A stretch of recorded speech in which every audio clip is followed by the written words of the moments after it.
The Administrator General, David Yarrow, has called for a relook at the transitional law to ensure its strict enforcement. He is of the view the new law does not provide for sanctions, which could have accounted for some individuals taking the law into their own hands to seize public property.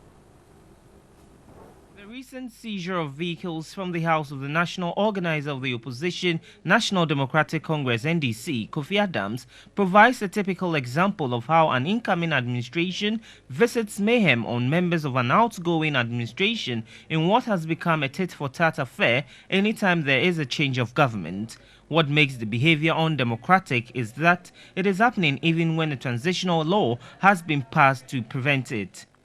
The Administrator General, David Yarrow, has condemned the act and called for a strict enforcement of the law. I really feel so bad and sad that this is happening. The law hadn't been tested until now, and that is why it doesn't seem to be working properly.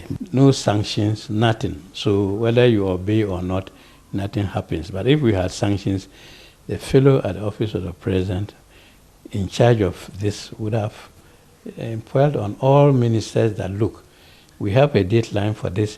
If we don't do, this is what will happen. So please, let's work on it. But there's nothing like that. David Yarrow emphatically stated the lack of personnel is a major challenge hindering the performance of his office. He talks about the need for education of Ghanaians on the transitional law. If I had staff, even at the regional level, even if I had one officer each at each regional level, they will be talking to people about what the transition actually means, and some of the atrocities we are hearing of from the regional level maybe would not have occurred. On the task force set up by the Chief of Staff to ensure government assets in possession of individuals are returned, the Administrator General called on the task force to work effectively to arrive at the truth.